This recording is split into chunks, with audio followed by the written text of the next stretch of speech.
Hi, everyone, and welcome to another episode of OneMicNite, the podcast that brings you stories of artists and people on their journey, helping to guide, answer questions, and motivate you in the business. You already know who I am. It's Marco Luis, and I want to thank everybody for joining me on this journey. And also, I want to thank everybody for wishing me a happy birthday. I couldn't get back to everybody on the Facebook page, but thank you so much for the birthday wishes. And as you know what I do, I celebrate all my friends on my birthday. So thank you all for wishing me good luck and love and everything. So now, it's been a while since I dropped an episode, but my guest today is Fire. He is an actor, he's a singer, he's an all-around artist, and he goes by the name of Larry B. Carter II, aka Philly. So we're going to talk to him. Welcome to the show, Larry. How you doing? Thank you.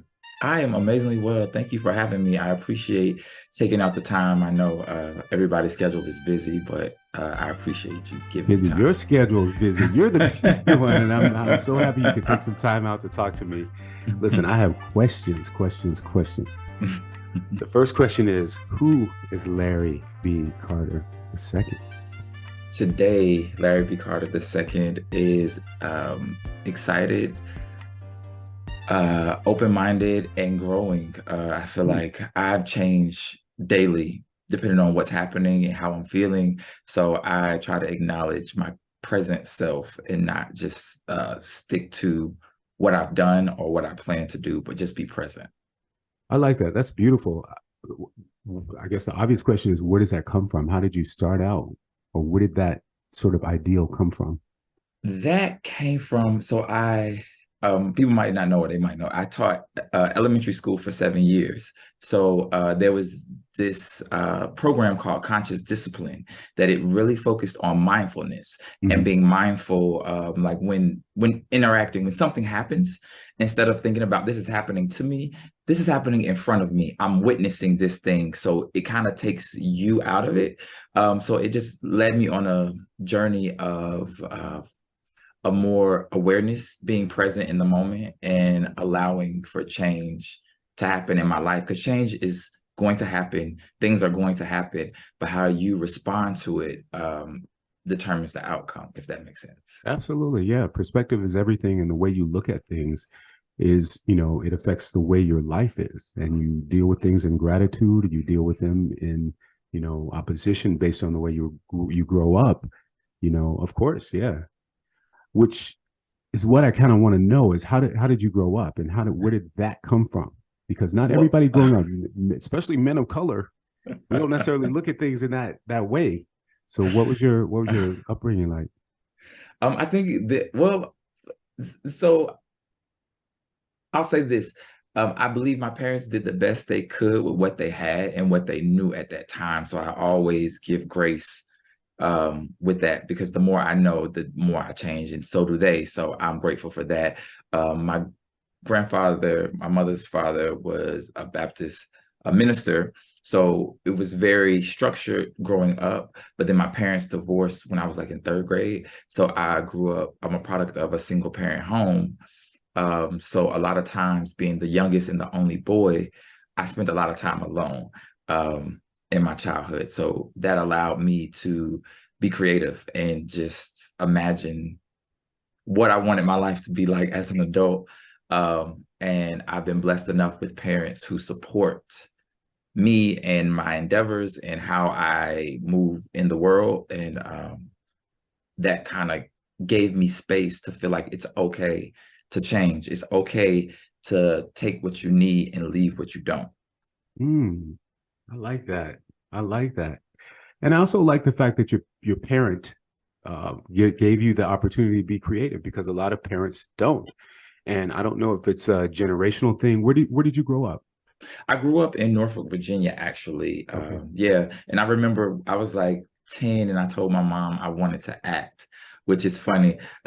So she was like, okay, well, we'll do these drama lessons and see what happens. So I mean, this is fantastic, because a lot of parents of color don't do that. They you grow up, they want you to be a doctor, or they kind of prod you towards being that because they want the best outcome for you. They don't necessarily allow that creativity unless they have been a creative themselves. So to have that at an early age of 10, that's amazing. That's Yeah. amazing. I was very vocal about what I wanted. I actually wanted to, I was going to school to be an obstetrician. So like I finished high school a year early. I did all of these things. But then life happened. And like my sophomore year in college, I was 18. And I got shot in both of my legs. And so I couldn't walk. So I ended up having to drop out of school. My mom took off for like 6 months to like nurse me back to health. And it just changed my perspective on a lot of things. And needless to say, I didn't go back to school to become a doctor, Right. but I did finish my degree. But yeah, so all of those things, it's like you have plans and then life happens, and then you realize like this is an opportunity to explore and just allow the change to happen and be present. That's interesting because it's usually the tragedies in our lives that make us, have introspection, and they ultimately alter our lives because we change the way we look at life and we appreciate life a lot more and differently, and I'm I would sure say that, so. yeah, yeah, that's amazing.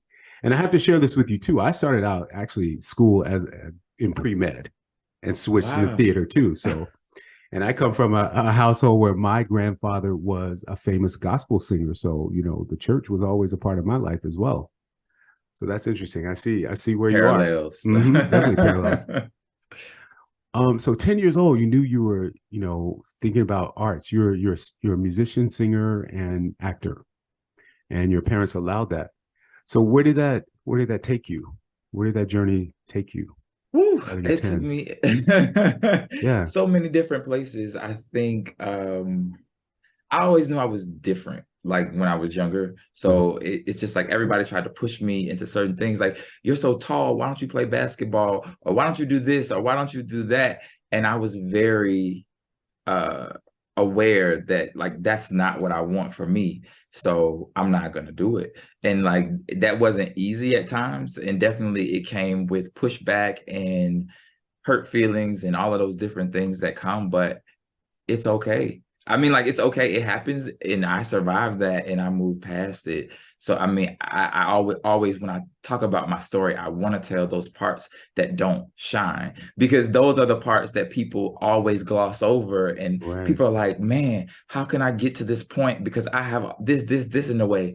And it's like, you can do it. You just have to make that decision. Like, I am going to do this no matter what comes. This is my goal, so I'm going to deal with comes with my goal. And like I think Beyonce said in one of her interviews, when she did interviews, that attached to every dream is a nightmare.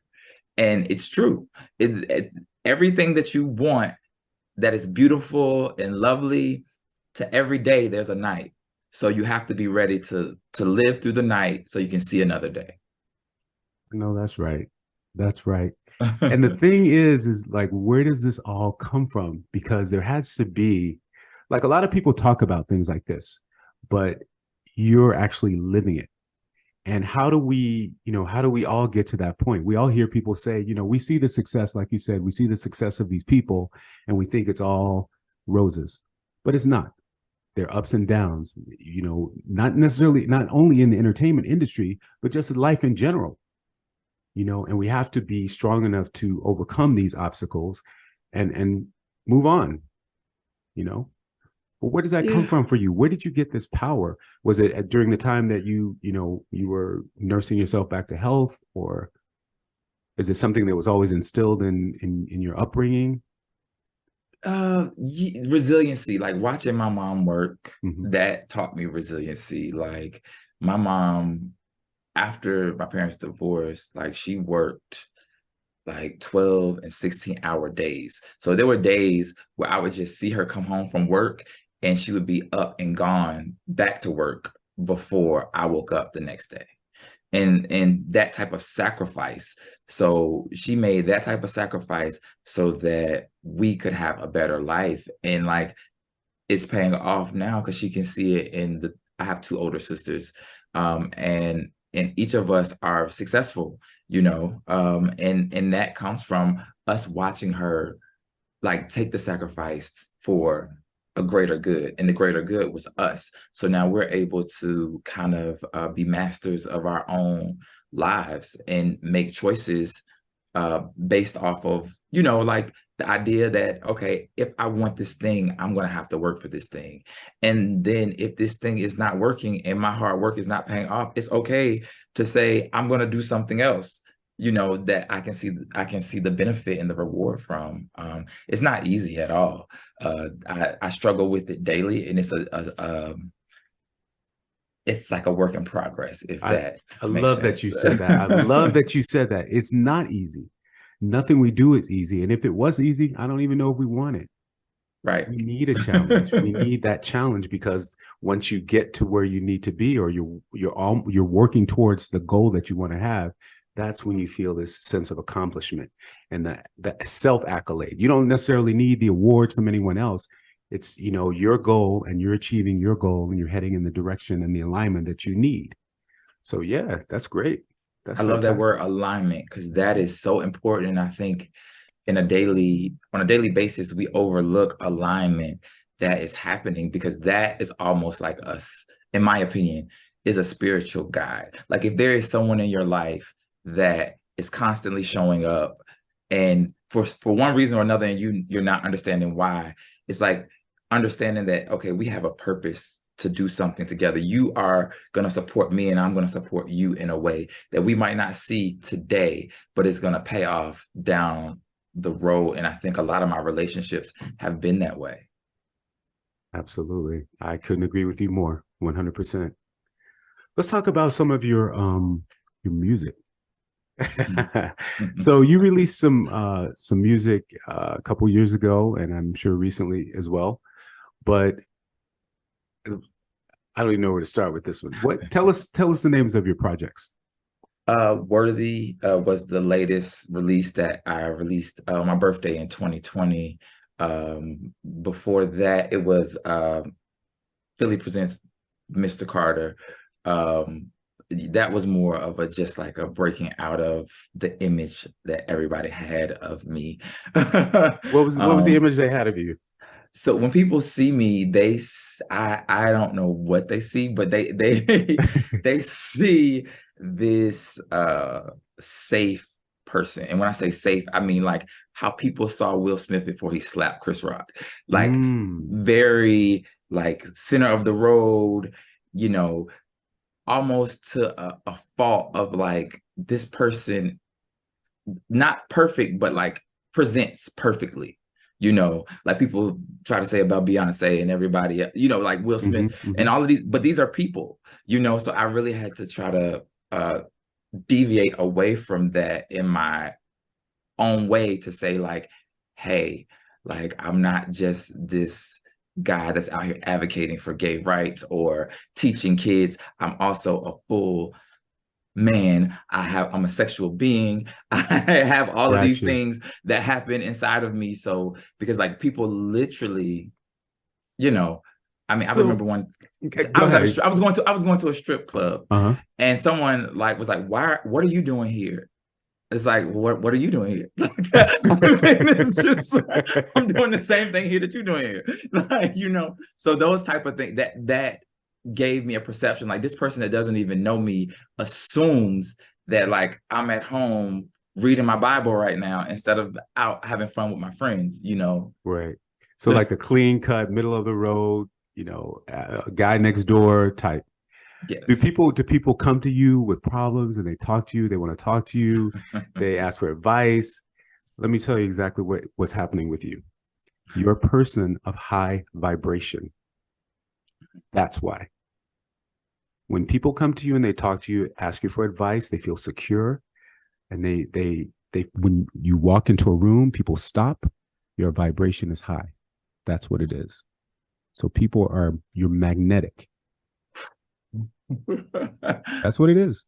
Thank you. And just accept that. You have to accept that. And I mean, might be frustrating for you, but that's what it is. You have that magnetic appeal. It's high vibration, and people want to be around people of high vibration. Okay? I'm grateful. I feel like that's a gift. It is. Absolutely. It's a gift. it can be a curse as well. Mm-hmm. Yeah. Because people who are closest to you sometimes see all of you and they're just like, why do people think you are so this or that? Yep. And it's like, it's not something that I'm doing. It's just how they experience me. And that's something I wouldn't want to change because that's a part of who I am. Right. And I think, just based like what we just talked about, people, your outlook on life and the way you execute life, that's what people want to have in their own life. So when you Mm, see it happening, that's why they want to be around you, is because you're mm. emanating that energy, and people are attracted to that energy because we all want to have that same thing. We want to have that outlook on life. We want to have that gratitude. But So we that's can't all have it. And that's the beautiful thing about it. It is something that I am choosing. And that is it's not something that has been given to me. It's not something that it's the choice. Like there's been times where like I believe in a short-term sacrifice for a long-term gain. And I'll say that over and over mm-hmm, because mm-hmm. that is what my life has been about. Like when you think about finishing a degree, you spend 4 years to get this degree, and then this degree opens doors for you for the rest of your life. So it's like these are things that happen in life, and if you have to take the sacrifice to get the gain. The gain just doesn't come, Absolutely. and it's not easy. No. Do I want to stop some days? Yes. Yeah, yeah. But I make the choice to say, you know what? Yes, this person is being rude to me. Yes, this person is being a jerk to me. But you know what? I cannot let this 10 minutes ruin 23 hours and 50 minutes of my day. That's right. Or, 10 seconds, if somebody steps on your shoe and they don't say, excuse me, and you flip out in a rage, what could happen next? You know what I Mhm. mean? So if you take the choice to just step back, take a minute and not react so quickly, that has a huge effect on the outcome of a situation. And that's really power. That is power. And people think that power is physical. It's not. Like I don't have to hurt you. Like if you do something bad to me, I don't have to hurt you. I don't have to, because one, it's going to hurt you that I don't respond to what you think you're doing to control me, because Mm-hmm. you have no control here. Right. You have no domain over me. The only person we can control is ourselves. And by controlling ourselves and showing up in a certain way, you can have influence, but you can't have control. Right. That's right. And I think that's the basis of some of these, Asian religions like Buddhism, you Mm-hmm. know, giving the power to someone else when it seems like you're giving them power, but in actuality, you have the power. You're being humble. You're being a little bit, passive in the way you approach people, the way you talk, the way you look at things, but the power is all within you. So Because you're there's the so much you're powerful one. controlling So much. internally, so Right. and that takes a lot, It because it's takes a lot. easy to curse somebody out because they made you mad. It's easy to do all of those things. It's not as easy to say, you know what? They probably have 3 kids at home that they're trying to take care of, and they are having a really bad day. And this is just another inconvenience for them. And that is why they're behaving the way they are. That's right. Mm. So back to the music though. Yes. The first project you said was Mr. Carter, and the way people were looking at were, perception of who you were. Some of the music on there. Tell us about some of the music on there. Mr. Carter. Where that came So from. it is so that album has like Love, Sex, and Marriage. It has Hood Kama Sutra. Hood I Kama Sutra. yes.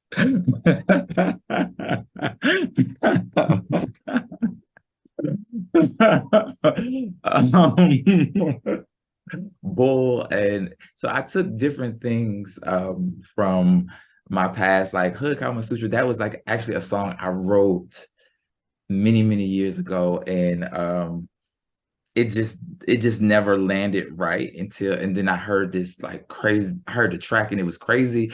And I was like, yeah. So like if you listen to it, it's like heavily layered with like harmonies and vocal movement, just because it's like Kama Sutra comes from like the Middle East, so it has a Middle Eastern feel. Mhm. I just want to do something different. I think hashtag is on that project as well. So, and that was all about. Again, it was almost like a sexual renaissance Okay. that project represented for me. I like that. I like that. Did you study voice or music, or how did that Actually, all come about? I did like my first year. I started at Norfolk State University, and I did major in music. So I took voice. I was training vocally there, but then I had always like sung when I was younger. My aunt was a gospel singer, and so she's kind of taught me how to write songs when I was younger. So even before college, I was performing, like in high school. I performed at the talent shows and different stuff like that. And that just kind of, I guess, propelled me a little bit more to be ready for that type of, again, alignment. All of those little incremental things happening over time prepared me for these spaces that I'm occupying now. Beautiful. So worthy. Let me tell you, I love that track. I've been playing it Thank you. over and over and over again. How did that LP come about? So Worthy is a very emotional project for me. It was during COVID was just starting. And it was in June. I started recording in June after all of the unrest in the country. Um, and it was just like, this is something I would want to give to the next generation of people coming up. Things I wish somebody would have told me, where you're worthy. You everything you have, you deserve, because there's imposter syndrome and there's all of these things that people experience because the world tells them that you have to be this to be Mhm. worthy of your dreams, or you have to do this. And it's like, no, just being you and showing up makes you worthy. That's right. Absolutely. I gotta say, I've been listening to that whole, I don't know if it's not called an album, but the whole LP or, and the words that you say in these songs, did you write all the songs? Yes, so Worthy, I co-wrote with one of my friends. We were all, so basically that project, we would go in the studio for 4 hours. We would make the track, write the song, and record the song within the 4 hour time frame. So it was really like a really no holds bar. Let's see what we can punch out, and it kind of, whatever I was feeling on my heart, I would bring it in and be like, "This is what I'm feeling. This is what we're doing," and the producer would get busy doing the track, and then just kind of do it off the top. So it was kind of like less Wow. writing and more like interactive conversation of like, oh, this makes sense. Okay, I'm gonna do this, or I'm gonna do this, or I'm gonna put this here. Um, so that's how that came about. And it was very, very honest, very naked. And I say naked because emotionally, I feel like I was more honest and vulnerable emotionally in this project about how I feel about things like Dreams. That's one of my favorite songs too from the album, because it's like, you know, my dream of being a father. And like at that time, I was going through the surrogacy process and everything else. And it really represented like, you are the dream, Oh, and wow. that goes out to people. It's like, it's not the achievement, you are the dream. And that's what it's all about. It's like there was a person, whether it was your grandparents, your mother, your father, that had, you are their dream. Like what you're doing, your success, you are someone's dream, and holding on to that is empowering, I feel like. Beautiful. Oh my God, man. This is what a ooh, yeah. I didn't know we were going down the road today. I'm not ready. But you're absolutely right. You are somebody's dream. And I never really thought about it that way. I mean, I understand, you understand that your parents had you and they want the best for you, but to consider yourself someone else's dream is powerful. And what you're going to do with your life and what legacy are you leaving behind? Mhm. Yeah, wow. That's deep. That's very deep. And And Thank you that's for followed by like frustration, because we all go through that. So I wanted to definitely marry the two together, because that's a song I wrote when I was in my teens, actually, also. And it's just like the hard times that I've seen. You don't always see what a person goes through, because you don't see it from the outside. So you would right. never think this person experienced this. So while you're like, oh, you're so lucky and you just have this and you have that, you don't see the sacrifice that came with all of that and the struggle they face daily to get out of bed. I've had friends and known so many people who have, you know, successfully, committed suicide. And I just think like having that mind shift of my presence here is important, because I am a dream of someone, but I also have my own dreams that I can see come true. And I'm worthy of all of those dreams, no matter what my life is looking like right now. I'll find my tribe, or I'll belong, or those things will come in time. So I just wanted What's something. I love that. What's been the response you've gotten from the album, aside from mine, of course? 'Cause Well, obviously that blown has away, been but my yeah, most successful project. Actually, that project debuted like at number 7 on the iTunes charts, which that was my first project to chart anywhere. So that was a huge success for me. But it also taught me that I don't necessarily have to fall into like trends or fads or whatever's happening, and I can be authentic to myself and what I'm feeling at the time, and people will receive it. beautiful. Wow. Well, congratulations on that project. I'm telling Thank you, I you. listened to it over and over, and you got a fan on that end in the music for sure. Thank you. Let's talk about some of your acting projects. You're uh, got a nice fan base, I'll tell you that. So I got to tell you, the reason why I know you is, I follow you on social media, but you posted something, and this was a while ago, and you were talking about politics, which is why I Mhm. followed you. Fast forward to finding out that you were actually an artist. I had no idea, because I was following you for the politics. So now, only to find out you have an amazing career as an actor too. Tell us about some of the projects.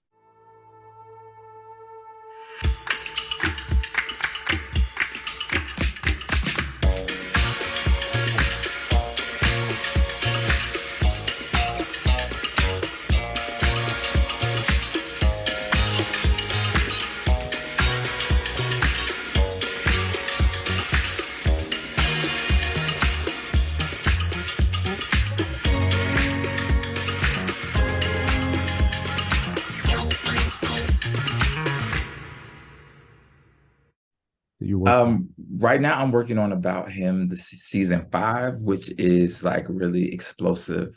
This has been one of the projects that's challenged me the most. Because before, again, with my same image, I really didn't do like nudity or sexual scenes or whatever.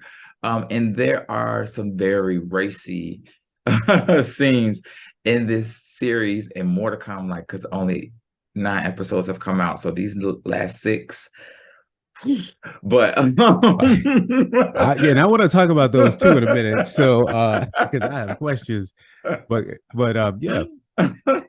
but I mean, I took this part because it pushed me as an individual and as an actor to like explore different concepts and ideas, to take on different identities. But also what we talked about earlier, me being who I am, I feel like people feel the way they feel about me. So whatever I'm doing, they are more accepting and they're more receptive. So being able to carry a message that might not be as easily received, but being able to give that message and it be received well because it's from the messenger, I'm willing to be that vessel. And I know that's a thing that you have to embrace and be okay with doing. Before, like, doing this, I was Love, Sex, and Marriage was a stage play. So like we did a 25 city tour, and I played a singer, a DL singer that ended up coming out and telling his truth. And like the largest members of the audience were African American women. And one woman came to me after the play and was like, I wish I would have responded differently when my son came out. Thank you. And Really? so just being able to touch people and affect people with entertainment, and it changed their heart, so it changes their lives. I think that is helpful because sometimes when it's so close you can't see it, but then when it's displayed in a movie or a play, you watch the ebbs and flows and how it can go left. Like how you could really, your rejection of a person in your life could really take them down a road that you don't want to see them go down. So I feel blessed to be able to do this work. I would have to agree with you. Now, I want to backtrack really quickly. You're talking Okay. about this project, and because you said a mouthful, and it all is valuable. Tell us a little bit about what exactly this project is, because I'm watching it, but I want in your words. About Him is a series. Each season is a different story. So this story is the other side. So this is the story of a bisexual African-American man, 5 friends who grew up together, did their whatever together, became men together, and now they're at crossroads because one of their friends leaves his wife and comes out as gay. And it puts them at odds with each other, and their lives, because it's like, what happens from here? So in my character, Lawrence, he goes through this self-discovery journey when he finds out his fiance cheated. So she cheated on him and he broke up with her. And now he's at a space where he's like discovering, like, who am I and what do I really like? What do I really want for myself? And I think that's what you see a lot of his confusion, though he's a staple in his friend group. So he's like holding other people together and doing all of this fixing behind the scenes. Meanwhile, his own life needs fixing. Yes, absolutely. So now I want to talk about that a little more. The director's name is Henderson Maddox. Henderson Maddox. So, and he's also the writer, and I think there was one other writer along with him as well. I think Jermaine. Mm-hmm. Okay. I gotta say, shout out to those two, because I'm going to include myself. We as artists, the best thing we can hope for is the words. The words in this series are powerful. It's very well written. The music that accompanies it, very well. And then the acting, you guys bring this script to life, and it's challenging. It questions it, discovery, like you said. It's you learn a lot about yourself. You see people other people see, like you said, their family members, and now they get a better understanding of what the challenges are for this life. And it's really an incredible piece of work. Really incredible. Yeah. I feel blessed to be a part of the project. Everything you said, I underscore. Like, it's an amazing cast. Everybody has such a great talent, and the energy is so strong. It's like we're a family, so I'm always grateful to be in their presence, period. What's that like for you there? Let's talk about a little bit more of the techno part. What is it? A safe place? Is it? Yes, definitely. It is. And I, like, Henderson and I have known each other probably since 2012, 2013. So we've known each other for a really long time now. Like, Signal 23 was a YouTube channel when we met. So so now to watch him build his brand this way, and the fact that he's such a great writer, but he's also willing to take feedback. So like when we're in the moment and it's like, well, this is good, but I'm feeling it like this. It's just like, do your thing, do what you do, do what you're gonna do, and that type of freedom with someone who's so established as he is doesn't always happen. So he's really great to work with. I laugh and joke. We laugh and joke a lot on set, so that makes it a lot easier for those tense moments, because there's some very intense scenes throughout, because the emotion is like off the charts, from anger to sadness to depression to a sexual energy to like domestic abuse. So it's like all of these different topics are being woven in to this story with these characters, and it's like really an honest, beautiful depiction of life. I I echo that whole entire thing, and I encourage everyone. And it's not for just DL people, obviously. It's for everyone. Please take a look at this magnificent piece of work, and I hope that I could have Henderson on here to talk about it too. How do you prepare for these roles? You're talking about how challenging it is as an actor. How do you prepare for some of these roles? What do you do? Like, do you know you have the intimate scenes that are sexy? You have high emotion where, you know, you have violence and anger. How do you prepare for some of these roles as an actor? Mentally, I go to those places in my life where I've had similar experiences or similar feelings, and I try to draw from real emotion. Like to There's some parallels between me and Lawrence, but we're definitely different in a lot of ways.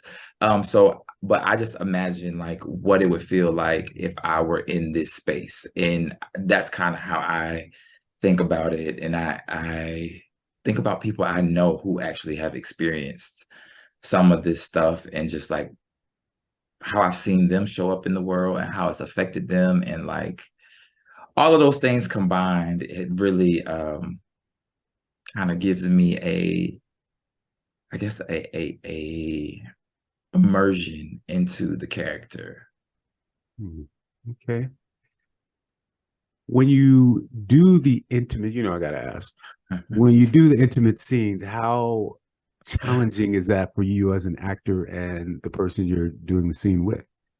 Well, usually with those scenes, I will get with the person before we even get there and kind of like do a whole chemistry type of interaction. So it's not like we're not showing up to set the first time, meeting each other and having to like jump in bed and, you know, do these type of things. Like really building a foundation of a relationship, and like, hey, so this is what's in the scene. How do you feel about this? How do you feel about this? Is this okay? Like really making sure that consent is a part of it and everybody's aware of what's happening. Yeah, exactly. Do you have any of your music on the soundtrack? Is any of your music on? I think yes. I can't remember which episode, but he's added some songs in that I've done along the way. So it's like a mixture. So sometimes like I don't see the finished product until everybody sees the finished product, because you know, we record and then it goes to editing, and all of those things are done and it's put together. So a lot of times we're filming out of sequence, so you don't really know how the final product is going to look until it's like done. How do you have a hard time memorizing lines? How are the lines for you? Because that's a lot of dialogue in there. It is a lot of Yeah, it dialogue. is. It's Really dialogue is. heavy. It is. It is. I think doing stage plays really helped me build that muscle, because I literally was in every scene of a play where I had changes and everything else. So like I didn't have time to forget. So like that type of muscle memory stays with me. So but yeah, we have like one scene can be like 6 pages of dialogue, which is a lot. That's a lot. You have any tips on excuse me, good memory? And that's for myself. I do it the hard way. So I remember other people's I remember other people's lines, so I know how I'm responding, because like it's a lot of dialogue is conversational. So it makes sense logically, like this comes next, this comes next. So if you remember just your lines, but the sequencing, so if somebody changed something up, I can kind of like, okay, you changed that line. This makes sense, but then I can pull us back to where you're supposed to be with what I say to get us back on track. Got you. if that makes Yeah, sense. that makes a lot of sense. Makes a lot of sense. What's your favorite thing about the series, and what message do you want people to get from it all? My favorite thing about the series is uh this this season has a major role of Black women in how they influence and interact in men, because I think a lot of times a lot of LGBTQ content doesn't really have like straight Black women as like wives. They might be the friend or like the homie, but it's never like these are wives, these are mothers, these are women, everyday women that are in all of our lives. So like Erica that plays my mother, like the softness and just like dealing with how she deals with Lawrence. It's just like I love to see it, because I love for people to see that like, hey, it's possible, and this could be an image that could influence someone who might have a young one that might be gay or bisexual later, and it can influence the way they choose to respond to their child when they come out, or whatever happens in their lives, or they're more Yeah. aware, like, hey, I noticed this. Is everything okay? Just you can tell me anything, right? Just being open in that way. I think sometimes when you have an example, it's easier to be that. So that's one of the things I hope people take away from it, is like to be more open and receptive to people who are different from you. I love that. How important do you think you are as a role model for other people, or do you even think about it? I don't think of myself as a role model. I will just say, if I do have influence, I always want it to be in a positive way. Um, so I pray that the things I do and the things I say and how I show up will impact people in a positive way. So that doesn't necessarily mean I have to, if I'm a role model or not a role model, but if I can just impact them in a positive way, that's what I want to do. I definitely think you're doing it, and I definitely think this series is something to be watched by everyone. And I I hope that hope. everyone watching this podcast and listening to this podcast goes and checks it out, because the performances are great. As I mentioned, the writing is incredible, the music is incredible, and it's something to provoke thought and conversation like we're doing now. Um, I don't want to hold you up here much longer, but I do want to invite you back to the show again, and we can talk Yes. about a lot more projects.